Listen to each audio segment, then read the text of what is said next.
जय जगन्नाथ।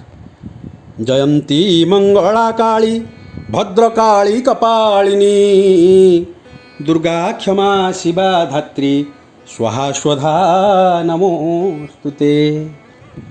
श्रीक्षेत्र भसाणी उत्सव होउची महाप्रभु श्री जगन्नाथ धामर एक अनन्य परंपरा।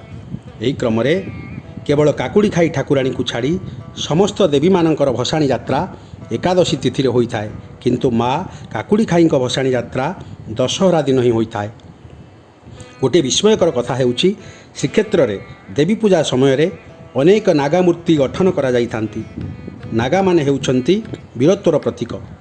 जेतेबेले पुलिस बाहिनी माने नथिले सेतेबेले साधु सन्थ माने श्रीक्षेत्र को सेमानक बल और पराक्रम द्वारा सुरक्षा प्रदान करुथिले। सेमाने बहुत वीर और बलशाली थिले। सेमानकु नागा सन्यासी बोली कहा जाउथिला। आज अवश्य से समय नाही, किंतु सेमानकु मने रखिबा पई माटी रे नागा मूर्ति मान गठन करा जाउछि। एठारे एक व्यतिक्रम हेउछि। नागा माने यद्यपि देखिबाकु पुरुष, किंतु सेमानकर पूजा वन दुर्गा मंत्र रे होइथाय। सेमानक मध्यरे शक्तिंकर पूजा अनुष्ठित होइथाय।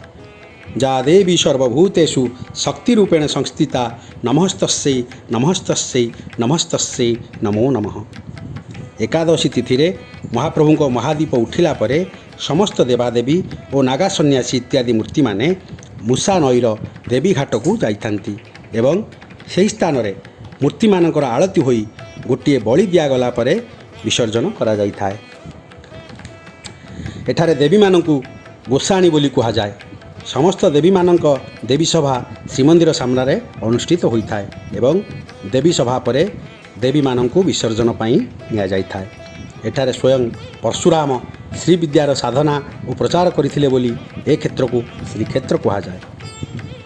ଶ୍ରୀ ଜଗନ୍ନାଥ महाप्रभु जगन्नाथ गोस्वामी बा गोसाई बोली कह जाउथिबारु एमतीकि जगबंधु हे गोसाई तांकर शक्ति रूप में पूजा पाउथिबा शक्ति मानंकु गोसामणी बोली कह जाए। यही गोसामणी शब्द कालक्रमे गोसाणी रे रूपांतरित होइछि। गोसाणी मानक मध्यरे माता विमला हेउछंती श्रेष्ठ गोसाणी। विमला हेउछंती भैरवी एवं जगन्नाथ हेउछंती भैरव। आज तो आम श्रीक्षेत्र भसाणी यात्रा विषय में सम्यक ज्ञान लाभ कले। वीडियोटी भल लगी लाइक एवं चैनल को सब्सक्राइब करंतु। जदि ए वीडियो रे किसी भूल त्रुटि रही जाए ताहले आपणक बड़पण रे अति क्षमा कर दियंतु।